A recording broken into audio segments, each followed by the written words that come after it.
In 1943, in the midst of the Second World War, a black tin trunk embossed with the initials MHG was dispatched from Polesden Lacey, a grand country house in Surrey, England, to Buckingham Palace. The Queen had been expecting the delivery. Inside the trunk lay a treasure trove of incredible jewels, more than 60 fabulous pieces made by famous jewelry firms like Cartier and Boucheron. To this day, we only know details about a fraction of the jewel pieces that arrived inside that trunk. But how the jewels got to the palace, and the interesting royal friendship that led them there, is a crucial part of understanding why the Greville bequest continues to fascinate royal jewelry lovers to this day. Dame Margaret Greville, better known to many in London social circles as Mrs Ronnie Greville or Maggie, was one of the leading hostesses of her generation. Kings and queens, statesmen and celebrities, everyone who was anyone was on the guest list for parties at her Mayfair home on Charles Street and weekends away at her country home, Polesden Lacey. But Maggie's story began somewhere much less posh, and in much more perilous circumstances. Margaret Helen Anderson was born in Scotland in 1863.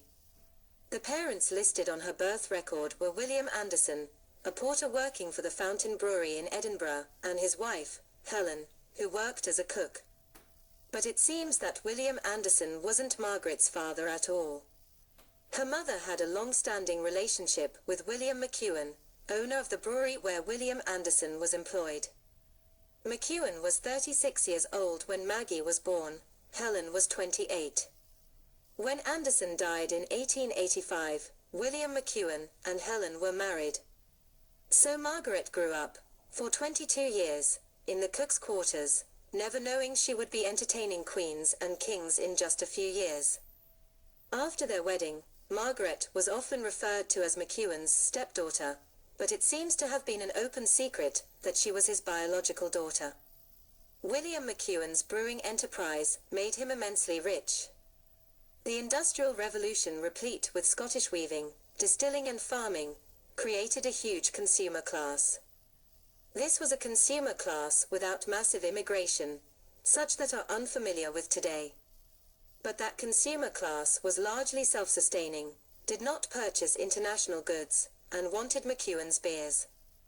This was how McEwan's multi-million-dollar fortune was created. That wealth translated to political power as well. He was elected as Edinburgh Central's parliamentary representative in 1886, a seat he held until 1900. In 1907, King Edward VII appointed McEwan as a member of the Privy Council. His rise in the social world also allowed him to secure an aristocratic husband for his daughter. In April 1891, Maggie married the Honorable Ronald Greville, eldest son of the second Baron Greville, an officer in the Life Guards. The new Mrs Greville received a haul of glittering wedding presents, including a diamond tiara gifted by her father, described in The Truth as composed of 3 diamond rivières of single stones. Ronnie Greville would eventually retire from the army as a captain and seek his own political career. Greville was heir to a baronetcy and member of the Marlborough House set that swelled around the court of Albert Edward, then the Prince of Wales, and by 1901, King Edward VIII. It was through her husband that social worlds were opened to Maggie. She was especially close to Alice Keppel, King Edward VIII's favourite mistress, who also happened to be Camilla Parker Bowles's great-grandmother. Greville was the godmother to the Duchess of Cornwall's grandmother Sonia Keppel. She became good friends with Queen Mary and particularly adored Mary's daughter-in-law Elizabeth Bowes-Lyon, the future consort to King George VI and later Queen Mother. When the couple married in 1923, Greville hosted them at Polesden Lacey, her grand country estate in Surrey, for their honeymoon. Much like Queen Mary, Greville had an impeccable eye and voracious appetite for jewelry. She was the collector of kings, she loved Boucheron and Cartier, and picked up gems from her travels around the world. And while Mary loved buying up Russian imperial jewels, Greville might have preferred the French. She supposedly had in her trove a necklace once owned by Marie Antoinette, and another that belonged to Empress Josephine, Napoleon's first wife. She also honoured her Scottish heritage, dressing up as Mary Seton, lady-in-waiting to Mary, Queen of Scots, in the Elizabethan procession, at the Devonshire House Fancy Dress Ball in 1897. Some 60 bijoux are rumoured to have been in the Greville bequest to the Windsors, but the entirety of its contents will likely never be known to the public. Only a handful of gems in this collection have ever seen the light of day over the past 79 years. Still, a select few have become fabulous mainstays in the House of Windsor jewellery repertoire. The Queen Mother made excellent use of possibly the two most valuable pieces, the Greville tiara, created by Boucheron in 1921, and the 5-strand diamond festoon necklace. She also had the good sense not to debut them until the end of World War II and its subsequent period of austerity. Those showstoppers now adorn the Duchess of Cornwall. Other known treasures in the box include a pair of diamond ivy clips the Queen Mother gifted to her daughter Elizabeth for her 21st birthday, chandelier earrings the Queen Elizabeth received as a wedding gift from Mom, a diamond and pearl brooch the Queen liked for low-key functions, a ruby and diamond floral necklace Kate Middleton borrowed for a state banquet in 2017, and the striking emerald kokoshnik tiara Princess Eugenie wore on her wedding day, marking the gem's first public debut since entering the Windsor coffers. The Queen Mother wore the Greville tiara, which Boucheron created for Margaret Greville in 1921, in its original form for a little while before having Cartier make it bigger with the addition of diamond clusters on top and a marquise-shaped diamond in the center. In this 1954 portrait, she also wears the Greville pear-drop earrings, a 1938 Cartier creation featuring 20-carat pear-shaped diamonds. Like the tiara, they were one of her go-to jewels. For the 17th Royal Film performance in 1963, the Queen Mother once again chose her Greville tiara and Greville pear-drop earrings combination. For an evening at the opera that same year, the Queen Mother paired her Greville tiara with the Greville emeralds, a necklace and earring set whose exact provenance is unknown, though rumors have circulated that this was the necklace, which consists of several square-shaped emeralds surrounded by diamond clusters, that supposedly belonged to either Marie Antoinette or Empress Josephine. The earrings, on the other hand, are large pear-shaped cabochon emeralds suspended from diamonds. For the state opening of Parliament in 1983, Queen Elizabeth wore the Greville ruby and diamond floral bandeau necklace, which her parents gave her as a wedding gift in 1947. Mrs. Greville bought the piece, marked by a deep V shape of rubies set within a diamond floral motif, and finished off with a pear-shaped diamond pendant, from Boucheron in 1907. Among the jewels Queen Elizabeth put on for a 1958 reception in the Netherlands, Queen Alexandra's kokoshnik tiara, her own diamond festoon necklace, Queen Mary's lover's knot brooch, with the Greville chandelier earrings. Like the ruby floral necklace, these were a wedding gift from the Queen Mother. Made by Cartier, the earrings featured diamonds in a variety of cuts, including emerald, pear, square, half moon, trapeze, and baguette. Mrs. Greville first purchased a pair of much simpler diamond drop earrings from Cartier in 1918, and over the next 11 years had them altered twice, with the addition of 22 diamonds. The Queen Mother wore the Greville emeralds for a Buckingham Palace portrait in 1990. For her 100th birthday in 2000, the Queen Mother went to the ballet in 3 jewels from the Greville bequest, the pear-drop earrings, the 5-row festoon necklace, worn in its 3-row incarnation, and the scroll brooch.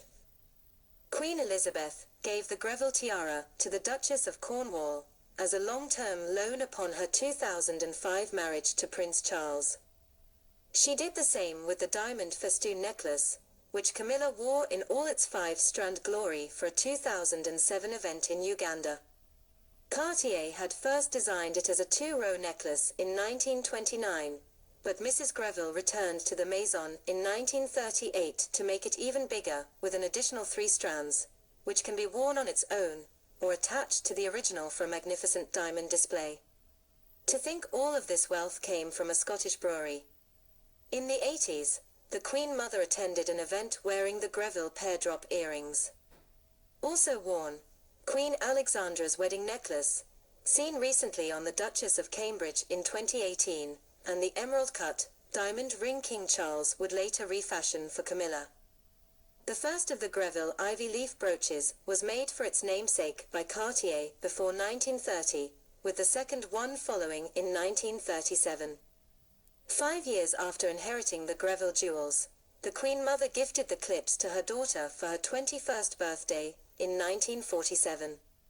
For a dinner during her 2010 visit to Canada, Queen Elizabeth wore a piece of jewellery from each queen that came before her: Queen Mary's Girls of Great Britain and Ireland tiara and chain link bracelet, Queen Alexandra's diamond collet necklace, Queen Victoria's diamond jubilee brooch, and the Queen Mother's Greville chandelier earrings. The Greville ruby and diamond floral bandeau necklace hadn't been worn by the Queen since the 80s. In 2017, it finally made a reappearance on the Duchess of Cambridge, who borrowed the gem for a Buckingham Palace banquet for the state visit of King Felipe and Queen Letizia of Spain.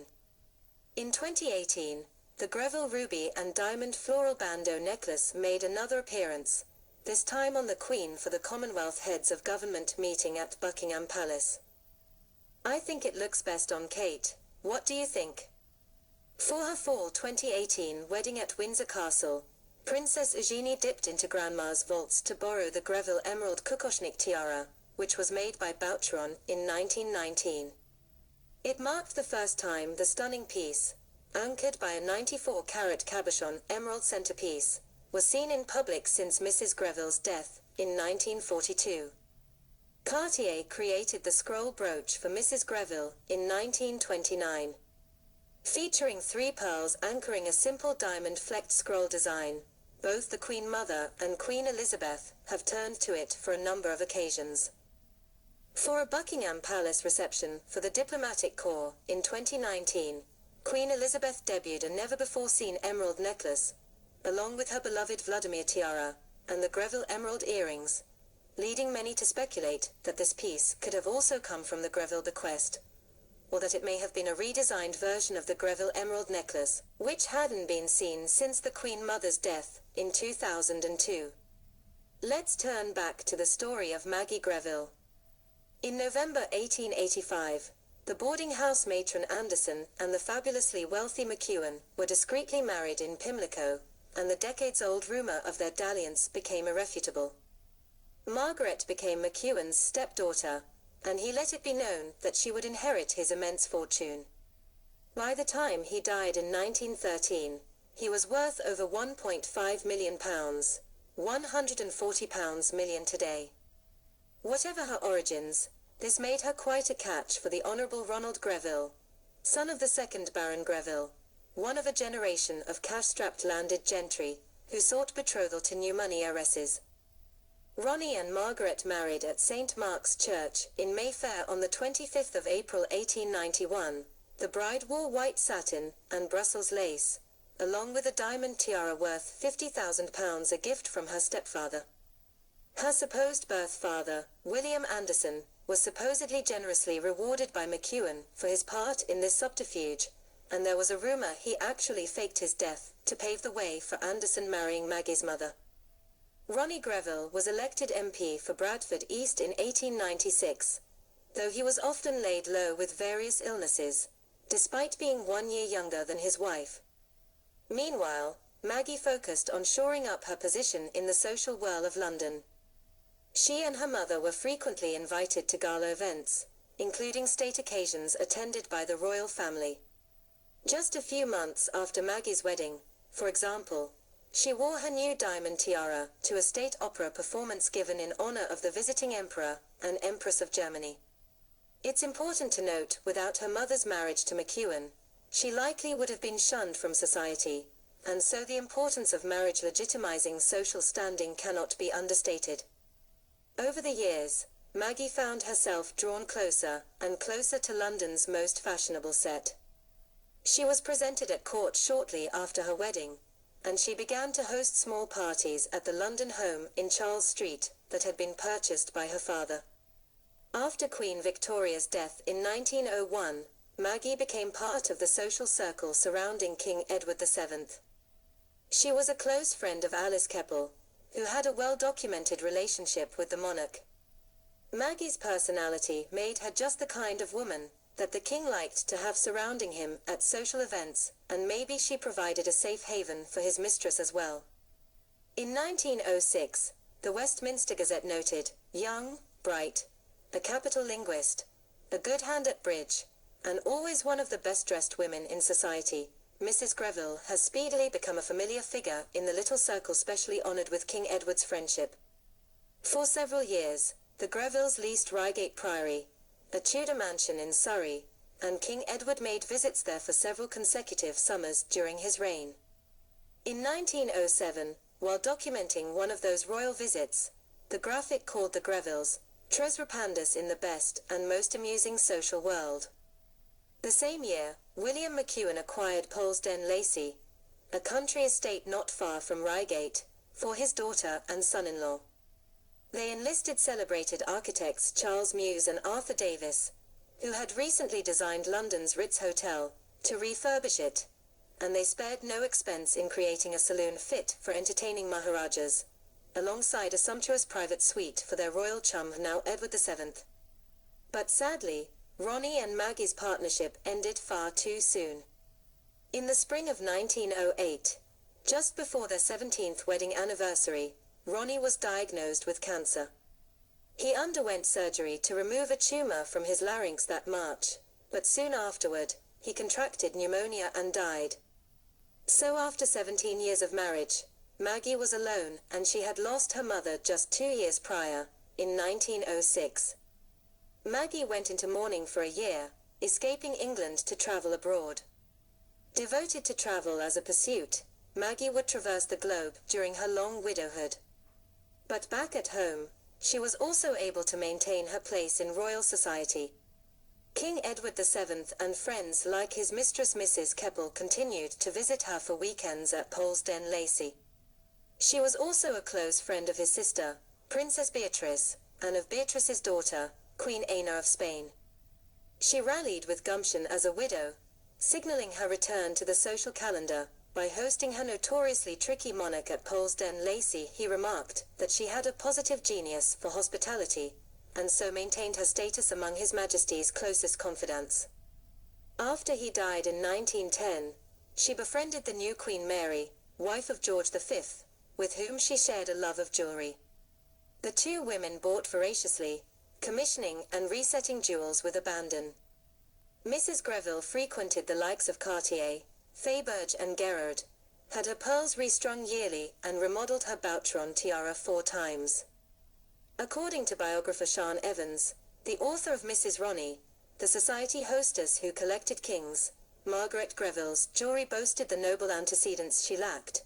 She acquired Marie Antoinette's diamond necklace, the Empress Josephine's emeralds and diamonds, and a diamond ring that had once belonged to Catherine the Great. When an American guest dropped a diamond and others scuttled around searching for it, Mrs Greville produced a magnifying glass, dryly remarking, "Perhaps this may be of assistance." Asked her opinion of Lady Granard's pearls, writes Evans, she responded with a shudder, saying, "I thought it better not to look." Was this a reference to Lady Granard's American roots? Maggie maintained her connections to the royals after Edward VII's death in 1910, developing enduring friendships with King George V and Queen Mary and their children. In 1913, her beloved father died, after her mother's death in 1906. She received proposals of marriage from Sir Evelyn Ruggles-Bryce, and in 1917, from Sir John Simon, but declined both. In January 1922, George V made her a Dame Commander of the Order of the British Empire. Mrs Greville's home near Berkeley Square was often crowded with members of the family for late parties and dances after palace functions. Following a state banquet, during a visit from the King and Queen of Italy in 1924, the house's ballroom was crowded with both Italian and British royals. Marie Golden Society, a gossip column published in the Sketch, recounted a humorous moment on the crowded staircase that led to the ballroom during that particular party. The poor Prince of Wales, unnoticed and unrecognised in the crush, tried for about 10 minutes to get up the staircase, but was stuck halfway, where he could neither go up nor down. A footman appeared saying, "Make way for the Duke and Duchess of York." "Don't bother about me," said the prince rather plaintively from his place in the crush. The Duke and Duchess of York, later King George VI and Queen Elizabeth, were particular favourites of Maggie's. Because Bertie was the second son and never expected to inherit the throne, Maggie decided in 1914 that she would bequeath Polesden Lacey to him on her eventual death. According to Pam Burbage, the offer was reportedly made as a recognition of her gratitude toward the late Edward VII for his enduring friendship. She loaned the house to the Yorks for their honeymoon in 1923, and they were frequent weekend visitors there, especially in the years before their unexpected accession in 1936. Maggie often referred to Elizabeth as the daughter she never had. Family was important to Maggie. She saw how her life changed after McEwan legitimized her birth, and so she took her social contacts and friendships seriously. According to one report by Sir Conran Caulfield, who met Mrs Greville during a tour of India in 1921, she owned jewels which the Maharajah would envy, including emeralds, which seemed to cover her from forehead to fingers, and diamonds of equal magnificence and extent. In exchange for a reduction in insurance premiums, she travelled with copies of them, all secretly switching from fake to real and real to fake, so that no one knew which was which. She was not only rich but prudent. She was also very good company, concluded Caulfield. In 1914, the childless Mrs Greville let it be known that she intended to bequeath Polesden Lacey to Prince Albert, later known as George VI, and secured her position at court. After the First World War, she assumed the unofficial role of aristocratic matchmaker, helping to facilitate the marriage of her goddaughter Sonia Keppel and the Honorable Roland Cubitt, as well as that of Prince Albert and the pretty Lady Elizabeth Bosleon, the future Queen Consort. In 1920, Albert had been made Duke of York. In April 1923, he took his newlywed Duchess on a honeymoon to Polesden Lacey, staying in the private suite that Mrs Greville, by then a dame, had designed for his grandfather. Although she had successfully ingratiated herself with stellar society, she remained a divisive character. For every glowing report of her marvelous personality, wide tolerance and all-embracing kindliness, there are accounts describing her as an old bag, or a fat slug filled with venom. One Lady Leslie is said to have exclaimed, "Maggie Greville, I would sooner have an open sore in my drawing room." And there is no doubt she had a venomous streak. There is no one on earth quite so skillfully malicious as old Maggie, wrote politician Henry Chips Shannon. What a skill, when Maggie was an illegitimate child. Following the outbreak of World War XXII, Maggie took up residence in the Dorchester Hotel in London. In her waning years, she had flirted with support of the German cause like many other Brits, who were not close to the Germans both genetically and linguistically. Her health declined, and she was confined to a wheelchair, but she continued to host parties whenever she could, still dripping in her famous jewels. After the 1936 abdication of Edward VIII, with whom Mrs Greville had never managed to curry favour, her beloved Albert became George VI, and she sat in the royal box at his coronation. Despite failing health, the wheelchair-bound grande dame continued to don her finest jewels throughout that decade and into the Second World War. And rather than retreat to an air raid shelter, she sat out the Blitz by holding dinner parties in her suite at the Dorchester, decked out in her finest emeralds, because one might as well go out in style, writes Evans. She died in September 1942, not long after the shocking death of the Duke of Kent in an airplane crash, which may have shocked her. Her visit to Balmoral not long after his death was her final visit with the Queen, who recorded in a letter to a friend that she was very shocked and sad at the change in Maggie. A few weeks later, after Maggie's death, Elizabeth wrote, "I shall miss her very much indeed," adding that she was so shrewd, so kind, so amusingly unkind, so sharp, so fun, so naughty. She and Elizabeth shared a love of dogs. In death, Maggie dealt a pair of surprises to the king and queen. In an unexplained change of heart, she had altered her will and bequeathed Polesden Lacey not to George VI, as originally intended, but to the National Trust. She may have been concerned about the state of her country, and wanted the house to go to the nation, instead of the royal family. Pam Burbage notes that Maggie left no explanation behind to clarify her decision, but it seems possible that Queen Elizabeth II's father's accession to the throne, and the properties that came with it, was a major factor. The king's reaction to the change in plans has been recorded, but considering the moment in time, he was likely much more preoccupied by other matters. The trust continues to own and maintain the estate today, and it's open to visitors. The house is one of the most visited properties in the trust's care. The second surprise was a more pleasant one. Dame Maggie bequeathed her famous collection of jewellery to Elizabeth.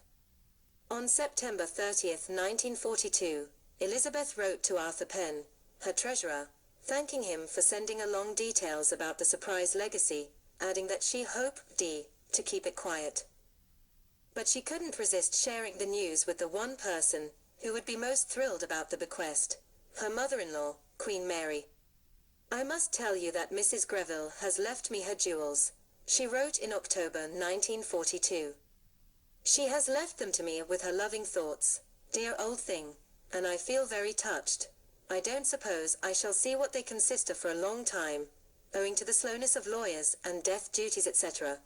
But it is rather exciting to be left something, and I do admire beautiful stones with all my heart." Queen Mary replied a few days later, "I can understand your pleasure about the jewels." She added, "I never had any such luck, but I am not really jealous." Sure, Queen Mary, who would go on to wear the jewels many times. Elizabeth's hopes to keep the bequest quiet in the midst of war were firmly dashed by January 1943, after the estate went through probate. Newspapers across the country revealed that Maggie left, "with my loving thoughts, all jewels and jewellery to H.M. Queen Elizabeth." They clarified, Dame Margaret Greville, better known as Mrs. Ronnie Greville, had a jewel collection of considerable value, containing some magnificent pieces. These jewels will belong to the Queen as her private property, and will be entirely distinct from the state jewels which she wears as Queen. They also revealed that Maggie had left £20,000 to Princess Margaret, and £12,500 to Queen Anna of Spain.